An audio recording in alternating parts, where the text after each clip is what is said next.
The Flash is getting review bombed, and it's not doing well at the box office. Meanwhile, James Gunn has officially unveiled his choices for Superman and Lois in his upcoming Superman movie. We'll be talking about that and much more, so stick around.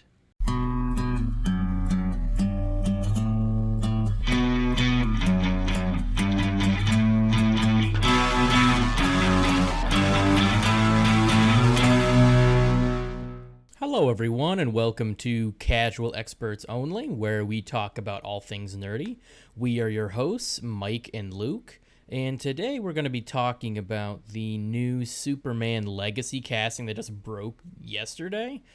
And we're going to be talking about some reports that Kevin Smith came up with, have been kind of going around the internet, and they've been kind of debunked. And we'll be talking about The Flash, the negative reception from it, as well as its poor box office performance. So, keeping in the Flash vein, let's talk about the box office stuff that's kind of been going around. I've been kind of loath to talk about it, but Collider released an article recently just kind of breaking down the movie had about like a production budget of 200 million, and then with an advertising budget of at least 65 million, the Flash has to make around 265 million to 400 million at the global box office just to break even. Granted, that is kind of a huge, that is kind of a big, it's almost a $200 million range, but still, it seems like the low end at least is kind of like where we need to break even. And currently it's been in theaters for like 2 weeks now, and 2.5, and currently it's sitting at 200 and a little over, well, almost 211 million worldwide. So at this point, it seems like it'll be lucky to even get to the $265 million mark. Yeah. Which I know I had like a 75% like drop on its second weekend or something. Yeah. Something crazy. Yeah. Which, yeah, like I don't know. I'm not 100% sure. I feel like there's a lot of different reasons why this could be the case, but I mean, all in all, I feel like the negative reviews are just being really loud, though I don't Yeah. think people, because I think most people that I've talked to that have seen it liked it, and it's got Right. like an 84% on Rotten Tomatoes with the audience, and even a 65 with critics, which isn't terrible. Right. And it's got like a 7.4 on IMDb rating. So like, I don't know. I feel like there's certain people that are like review bombing it and going on Hmm. like, online and just giving it horrible reviews. And I feel like that is somewhat driving people to not want to see it. I think there's other people who are like, not seeing it because of Ezra Miller, though I feel like not that many people really know about the Right. controversy.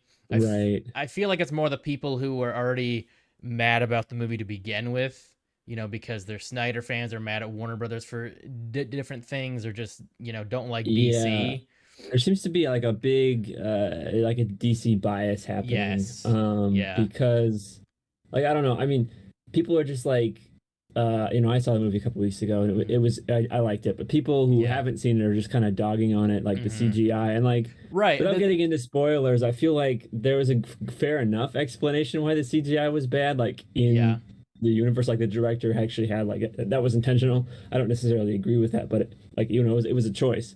Yeah. Um, but yeah, it feels like there's just a bias happening because Mm-hmm. even with bad CGI and like resurrecting dead actors, like Mm-hmm. why aren't you guys mad at Star Wars? They've been doing that for years, but Yeah. it seems like there's just a bias against DC specifically. At least that's what I'm seeing. Yeah, and like I could be wrong, but I've been hearing like the Fast and Furious franchise is sort of bringing back Paul Walker That's what I as heard. Yeah. well, and there's nowhere near as much like anger at that. Plus, they literally had to get permission from the estates of the dead actors. Right. So it's like they have the family's permission. Like, why are you mad? You know, Yeah. like if Exactly. anybody Right. should be mad, it's the family. And if they gave permission, then like, what are you upset about? Plus, it's like it's not like they're making a whole new movie with Right. Christopher Reeve or something. It would just like some little like throwaway like cameo tribute thing. Like they did the same thing with George Reeve. I don't see Hmm. people like getting mad about that. So I Right. feel like it's just like a Christopher Reeve thing. They're kind of I don't know, just kind of Yeah. want to be mad about something. But Right. speaking of, yeah, plus with the CGI, like there were definitely things like that could have been improved for sure, but I feel like Yeah. you see a lot of that crap in Marvel too, and Yeah. Exactly. there's like a lot, there's definitely like a CGI downgrade happening just because there's too many projects and too like Hmm. not enough, all that kind of stuff. And I feel like this movie's Right. getting like unfairly like kind of picked on for that when Yeah. it's happening a lot. Like I don't see as much outcry. Like even with like the new Ant-Man and stuff, there's like Right. CGI everywhere. I don't know why this movie is, because there were Yeah. some really cool special effects in that movie as well. That's like everyone's just kind of ignoring. Yeah. I think outside of those sequences that were bad on purpose, I guess, according to the director, like there's Yeah. some good moments of CGI in the movie. Yeah. So it's not like it's not all bad. I feel like a lot of the reviews are coming from people who haven't even seen it. Yeah. Like for real, or just like there people that have seen it that like wanted to hate it, and then everyone else is Right. just kind of like jumping on that bandwagon. But Hmm. whatever. I had Forward. a couple of Warner Brothers news that I wanted to Oh, talk okay, about. cool, cool. So the new, I guess, president of Warner Brothers Discovery, David Zaslav, Yeah. his whole thing is like saving money, and so he's cutting back a lot of Mm-hmm. things. And one of the things he was cutting back was TCM, Turner Classic Movies. Oh, And I believe it was this past weekend, but Martin Scorsese, Steven Spielberg, and Paul Thomas Anderson all had a meeting with him about not doing that. not doing that. Um, Fair enough. right. Yeah, I and didn't even know they owned yeah, Warner TCM. Brothers owns, yeah, TCM. And Interesting. I feel like with a lot of movies that are there, they're so old that they're not really in circulation except from TCM. And I feel like if Mm-hmm. that goes away, then a lot of these movies are going to be lost. So I feel like it's kind of Yeah. important that that's there. Um, Right. Yeah. Exactly. yeah, and then there was another one. I don't really know the whole story. I just kind of heard this briefly, but apparently Warner Brothers just gave Christopher Nolan a check of, I'm not even sure how much money, but they gave him a lot of money recently to try to kind of bring him back I because did kind of hear obviously, about that. Yeah. yeah, he left after Tenet. Right. So I think we're gonna have to see how what Oppenheimer does, and then Yeah. I think we'll have to see after that. Um, yeah, I Yeah. had one other story that is not connected, but Mhm. it was Vulture put out an article a couple of days ago about the Spider-Verse. I know the people working on it, and there was four anonymous animators who worked on the movie who were kind of talking about how bad Yeah. it was. I wanted to talk Specifically, about this. I kind of forgot. Yeah. I'm glad you're bringing it yeah. up. Um, and all of them seemed to bring up specifically Phil Lord and how he Mm. just kind of didn't. I don't know how to describe it. Like his process is kind of just making it up as he goes along, which I think Mm. is fine in live action and live Yeah. action comedy specifically, but I feel like with animation doesn't really work. Yeah. That's really hard Um, to improvise with animation. exactly. Yeah. Because like, there's like whole teams that have to do like, oh, this whole team is working on the water physics and over here doing Hmm. hair, and it's like, well, we're gonna scrap Yeah. this whole team, we're doing something else. And then, so yeah. Not a good look, but yeah. Yeah, and I find that interesting too because I saw like, a lot of people on like Instagram and Twitter and stuff like showing scenes from the movie, like showing the really cool animations, saying like this is what happens when you pay your employees well and give them 4 years to work Mm, on something, and now this comes out. It's like yeah, nothing's perfect. right, I feel right. like they're kind of saying like, how come Sony has the best animation out of all the movies coming out? And it's like, well, for one thing, they had years, but also, it's like it seems like it wasn't exactly perfect. But that being said, like Yeah. the end product was very well Right, done. right. So applaud the animators for sure. Hmm. Hmm. Last, like really quick things to talk about. Kevin Smith said a couple things recently about a Batman Beyond film. He said like he Yeah. talked to David Uzlan, the son of Michael Uzlan, who's like an executive producer on like pretty much all the Batman films ever, pretty much. Hmm. And he said he talked to David Uzlan at the Flash premiere, and David Yeah. told him that his dad was at home, like looking at the numbers for the Flash, because if it did well, they were gonna make a Batman Beyond movie or something. Yeah. But then David Uzlan actually came out on Instagram and was like, no, like he basically Oh. said something about like he didn't like don't believe everything you see on the internet. Like he posted a meme, like Mm. and then people said like, oh, is that Batman Beyond rumor one of them? He said yes. So, Interesting. I mean, that's not super surprising because the Batman Beyond movie was like years ago. Like, I'm pretty sure that news broke that they were going to make Michael Keaton Batman Beyond like before he was even like confirmed for the Flash. And Yeah. then it seemed like that movie got axed a long time ago, so I'm not sure why that came back. Like Hmm. it was kind of implied that there was new plans, but I guess Right. not. I don't know, kind of weird. Mm. But Kevin Smith still sticks to his story that David Uzlan told him that at the premiere. So who knows, like who said what? But it doesn't seem like there was. I don't know. Who knows? Right. At this Right. point, Kevin Smith also said something about Warner Brothers approaching Christian Bale to be in the Flash, and a bunch of news outlets just ran with it. But this was his actual quote.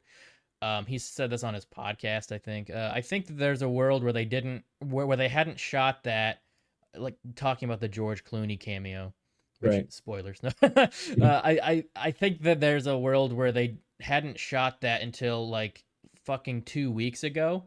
It feels like they were like it could be anybody, and I'm sure they were asking Christian Bale for like months and months, hoping that he'd break down, and he was like no. So they're like, all right, let's pivot, let's do another Batman, and they just grabbed George Clooney.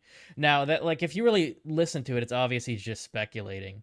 Like there's no Yeah. real, but a lot of news sites like ran with it, saying like Warner Brothers dogged Christian Bale for months, and he just kept telling him to go to hell. Right. Like headlines Right. like that, and it's like, well, And I'm pretty sure that Grace Randolph broke the Clooney cameo back in like February or something. We knew about this for a while, I think. yes, that is true. And Smith even responded to all this on Twitter, saying it was just conjecture, not inside information. Here's an Hmm. actually credible The Hollywood Reporter article by Boris Kitt about how that cameo was shot 6 months ago. So yeah, Yeah. yeah, it was shot a while ago. Which I mean, like they probably did talk to Bale, maybe, Yeah, I and mean that would make sense. Pretty much every Batman's in the movie anyway. right, exactly. So and but he's been pretty adamant that he wouldn't return without Hmm. um Christopher Nolan. So, Yeah. but yeah, last little thing I wanted to cover. It's nothing huge, but apparently supposedly the end credit scenes for the Marvels, like a description for them got leaked. Mm. But this is on Reddit, so take this with a Yeah. grain of salt. This happens a lot where it's totally inaccurate, which also spoilers if you don't want to know about the end credit scenes. But I guess one of them, Monica gets like transported to like some other dimension, and she ends up waking up in a hospital where she sees her mom, but she's in like the Captain Marvel getup, like Mm. basically the version from Doctor Strange 2, but I thought she died, so I'm not sure what they're gonna do with that. So that kind of gives me pause. Like, if, is this real? But the second one seems like it's setting up the Young Avengers. Hmm. Um, like Kamala Khan ends up, I guess, meeting up with Kate Bishop, Okay. and the way they're teasing things, it seems like they're going for like the Young Avengers, which makes Mhm. total sense. Like they've already introduced like 90% of the Young Avengers lineup Right. so far. Though I've seen some people online, like even this article from Fandom Wire, which I found this information on, is trying to act like the Young Avengers is going to replace the Avengers, Mm. which like there's no indication of that at all. Right. Because it's like if we're going off the comics, the Young Avengers and the Avengers are two different entities. Yeah. Like one doesn't replace the other, so I feel like yeah, they're definitely replacing some of the older Avengers with new heroes, but I don't see the Young Avengers necessarily replacing Mm. the Yeah. Avengers. I mean, it's the MCU, so maybe, but there's no real indication of that so far. And it's definitely, I don't think, a very good idea to just have like a bunch of teenagers be the main face of the MCU. I don't think that's going to go over well with most people. Yeah, and I think my thing is that there's not really a Young Avengers movie or TV show that's been announced or anything like That's that. true. Yeah. So like I don't know when these people are going to show up, you know? Mm. Like Yeah, what are that's a we good leading point. towards? Yeah, Um I mean, I feel like the MCU has really been like slow paying off like end credit scene yeah. stuff. Like we're just now getting Secret Invasion, and I feel like that Mhm. was set up in like the end credit scene of Spider-Man 2 like Right. in 2019. So it's been Yeah. like, 4 years is like, okay. So I mean, it wouldn't surprise me if they don't pay off the Young Avengers until like well after Secret Wars or something. Right. But yeah.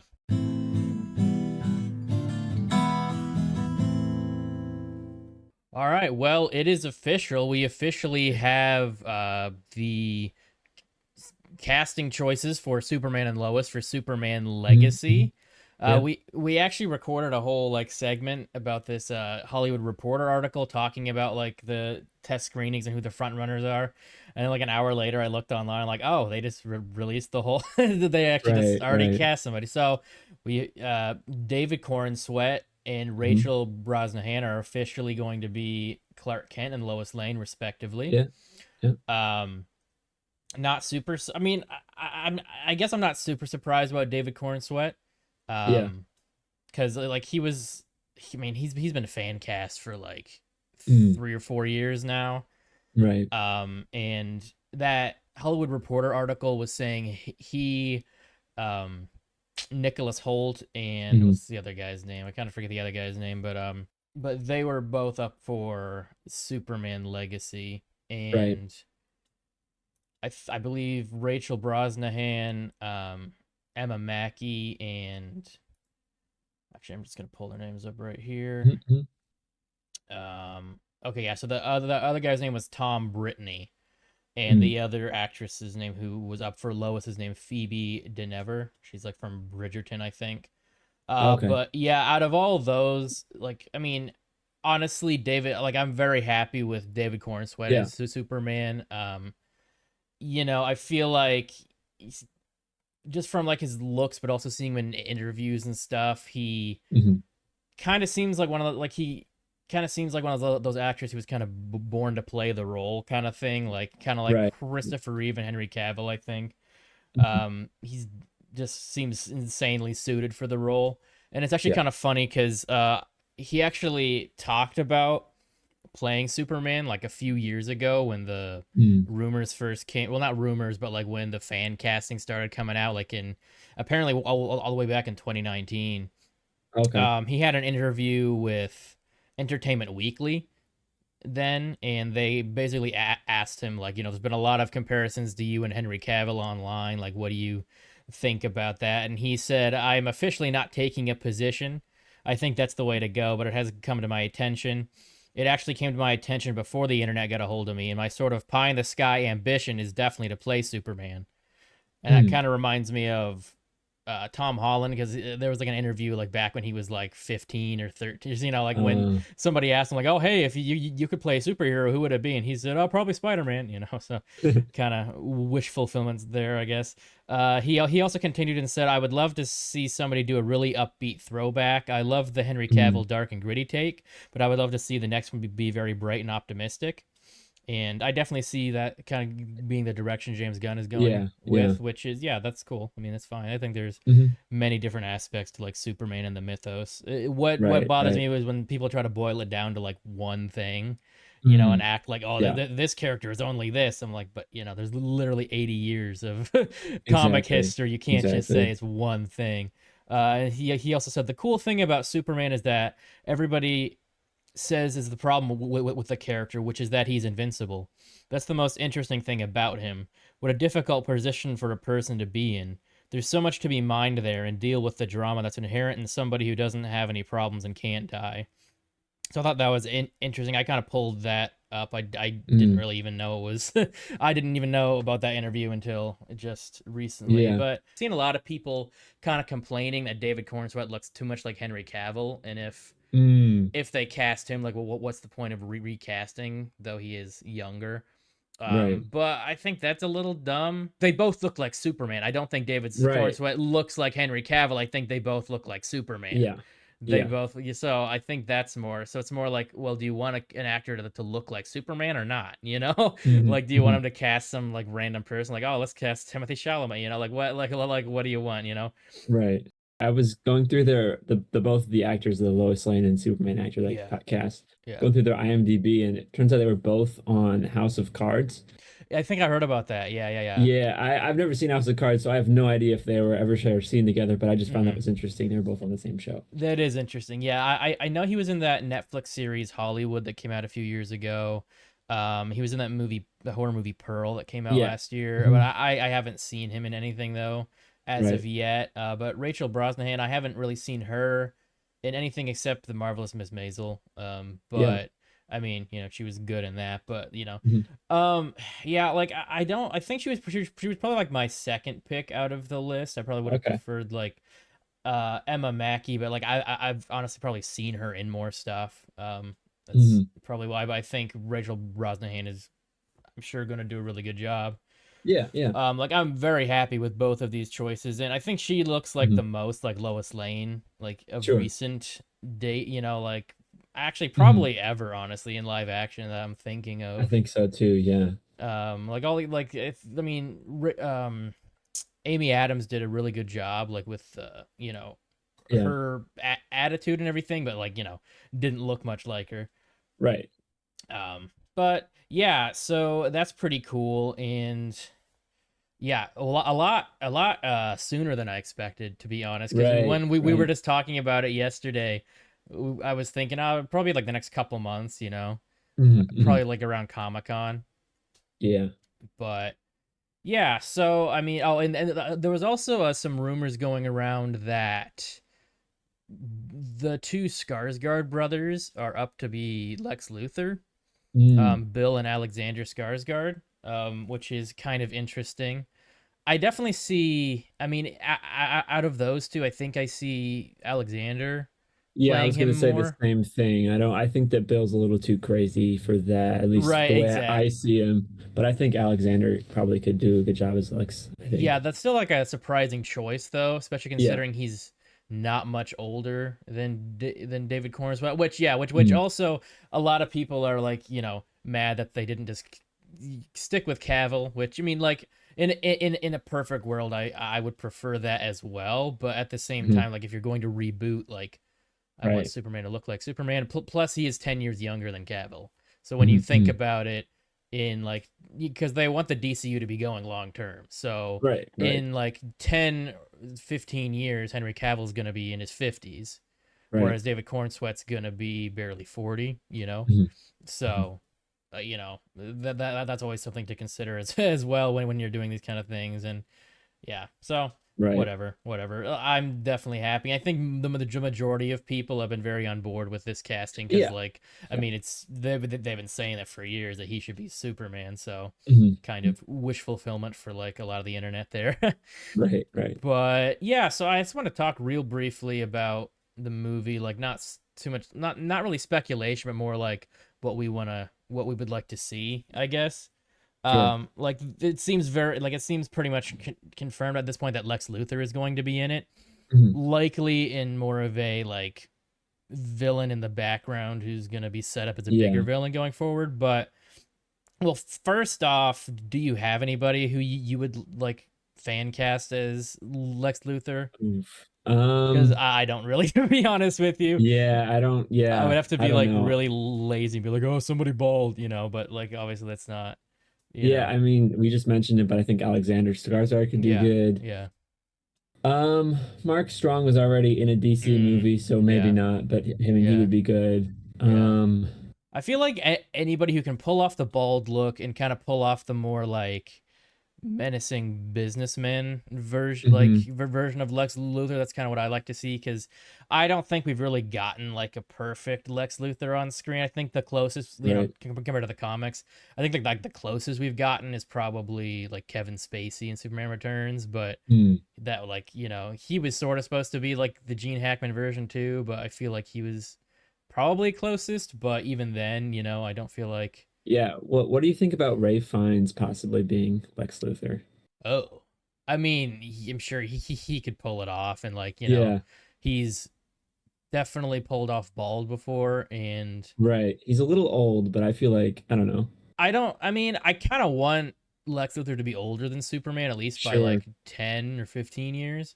Yeah, Hmm. he is older, but yeah, I think he could pull it off. I mean, he's one of those actors who can pretty much pull off anything, to be honest. Right. Right. So, yeah, I could definitely see that. But it does seem like they're kind of leaning towards a younger Lex, Yeah. Yeah. for whatever reason. So yeah, out of the choices we've heard so far, I would definitely go with Alexander Skarsgård, which is Right. is also kind of cool because in the comics, most of the time Lex is a pretty like ripped guy. Hmm. He purposefully like keeps his body like in really good shape, kind of to like almost kind of is like a middle finger to Superman. Right. Like I wasn't born with muscles. Basically, I had to put like in the hard work to do it. And Hmm. Hmm. Alexander Skarsgård's a very in shape individual, so Right. can definitely see that being interesting. Hmm. But besides Lex Luthor, like, are there any villains you would like to see? Just off the top of my head, maybe Bizarro. Yeah, yeah, If we've seen a lot of General Zod, so maybe not yeah. him. Not yet, no. Superman villains that would be good on screen. That's hard. I don't know. Yeah, I mean, for me, I would kind of like them to go after ones that they haven't done before in live action. Right. Like, I mean, I'd love to see Brainiac, though. I feel like he'd be bigger as Yeah. like a setup, like a bigger bad. Hmm. Like Hmm. he would be cool in the first movie, but I feel like they're gonna set him up for later. But maybe like Parasite, I think he'd be an interesting Yeah. villain to explore in live Especially if they're action. going for more of like that classic Superman vibe. I Yeah, feel like Parasite would be really good. Yeah. yeah, I think that would work. And yeah, I mean, I definitely want to see down the road Lex Luthor in like his actual Right. suit. Oh, and Metallo would be very cool too. We've never really Yeah. seen. I mean, I'm Yeah. sure he's been adapted in the CW, but like, who cares? Right. But Right. yeah. So that and I really hope if they do Metallo that they kind of keep his look from the comics, like kind of like the Terminator look, like where it Yeah. just looks like a metal skeleton. I think that would be pretty cool. But and also he would be an interesting way to introduce kryptonite, because he's Yeah. got like the kryptonite heart or whatever. Um, Hmm. but I mean, as long as they do like pretty cool Superman villains that haven't been done before, really, I would definitely be happy. I think Yeah. as long as he's not just like fighting natural disasters the whole movie or something. Like I kind of Yeah. want him to actually fight, an actual like have an actual antagonist. Hmm. It seems like so. I just looked into the Metallo real quick. It seems like the only live action, at least as far as I can tell, he was in Smallville, and that was Right. it. Yeah, that's what I was thinking of. Yeah. Yeah. Yeah, he Anyway. was there was an early idea to have him in Batman v Superman. Mm, The Scoots McNairy or whatever his name is. His character, the guy who lost his legs, okay. he was going to be like a version of Metallo, and like Lex Luthor was going to turn him into Metallo Mm, basically, but they scrapped that idea, I think pretty early on. But yeah, sure. they've never really had him in a movie, so he would be interesting too. Yeah. Yeah. And Mr. Mixie Pulks or whatever. No, I feel like Yeah. that'd be pretty crazy. I feel like James Gunn could actually do him I pretty think well so. now that I Yeah, I think think about so. it. Yeah. Yeah, but so as far as like personification of the character goes, like what would you want to see in like Superman slash Clark Kent? Yeah. In on our other podcast, we looked at some Superman stories, and I feel Yeah. like, I mean, James Gunn already mentioned All Star all Superman. that's right. I Yeah. was forgetting him. All-Star Superman is kind of his inspiration, and that's sort of like Yeah. idyllic classic Superman. But then Hmm. also, in the War World story, I thought was really interesting was that he is very strong, and I don't want to say violent, but Hmm. he does take action, but at the same time he is very caring, and so he has sort of these Yeah. two almost opposing characteristics that Hmm. kind of work really well together in like the one. I don't know. But Yeah. yeah, I feel like that depiction is really interesting where it's sort of it seems like it's at odds with it, but it kind of works out. I don't know. Right. I'm having a hard time explaining it, but Well, yeah, because like he's got like the kind and caring and warm aspect to him, and then he's like he really is like right. a warrior though as well. Yeah, exactly. So I feel like you can have, both of those are part of his character. So Mhm. having both of those in this version, I think would pretty much be like the perfect version, Right. honestly, because it would have like most of his characteristics from the comics, I feel like. Mhm. Mhm. So I definitely don't hope, I definitely hope it's not too golden agey, I guess. Sure. Like there's nothing wrong with Clark being kind of nerdy and whatever, but Mhm. I'm not a huge fan of when they make him like a dope who like trips over himself. I feel like that's a little bit too like 1940s and kind of Right. like it worked with Christopher Reeve because of how well he did it, but Mhm. every other version I feel like that has tried to do that. Even in the comics, it just comes off as kind of stupid. Yeah. It's like he doesn't feel like a real character, and I'm like, how could like I know he's trying to hide his identity, but like, how could anybody take him seriously enough for him to be a serious Mhm. reporter? when he's doing that, Right. So Right. I think, but granted that given that this movie is going to be focused more on Clark Kent, Mhm. according to James Gunn, I feel like they are going to make him an actual fleshed out character. So he's definitely not Yeah. going to be, I don't think he's going to be like a goofy caricature, Right. Um, but yeah, I'm very curious to see how David Corenswet and James Gunn make that work, and if they're going to make it kind of like, if they're going to make a distinction between Superman and Clark Kent, where like one is kind of like the real him and one is more of a facade, Mhm. like some versions, Superman is the real version and Clark Kent is more the mask, or like vice versa, Yeah. So I'm kind of curious to see what they do with that. Mhm. But yeah, speaking of James Gunn and DC and everything, I definitely have high hopes for this, and Yeah. frankly, the DCU as a whole. Right. And something he said in a recent interview kind of just made me feel more hopeful. He recently, I believe, just this month, he spoke with Michael Rosenbaum on his podcast, Mhm. just kind of talking about.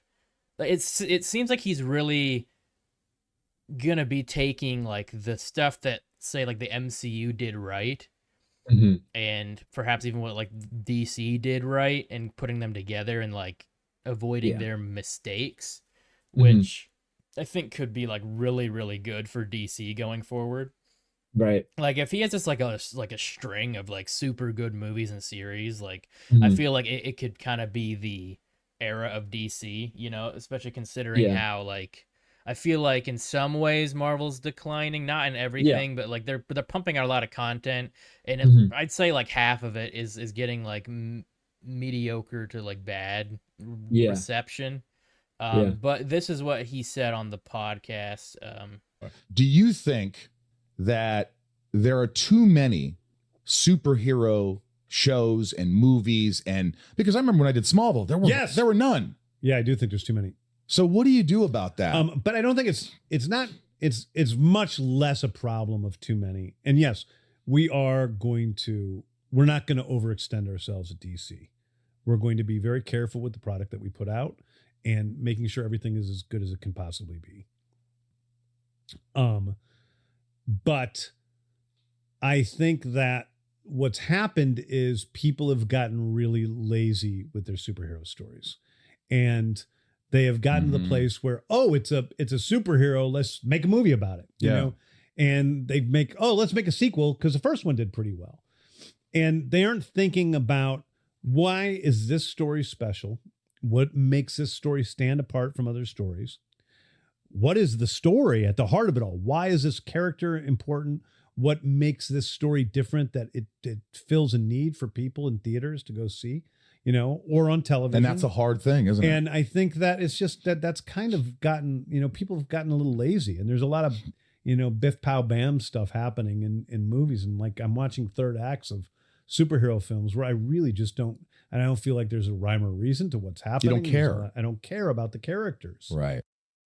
Yeah, so I think that was Yeah. um pretty interesting because I feel like that's kind of the first time he really um talked specifically about what he's more like trying to do with DC besides just like building a cohesive universe.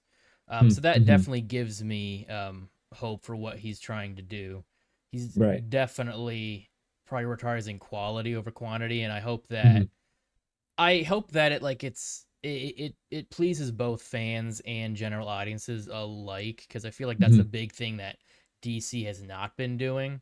Right. They've been like, especially lately, they've been kind of pissing off both, Mhm. unfortunately. But Yeah. like, for a while they were pleasing at least some fans, but then like kind of alienating a lot of other uh aspects of the audience. So, Mhm. yeah.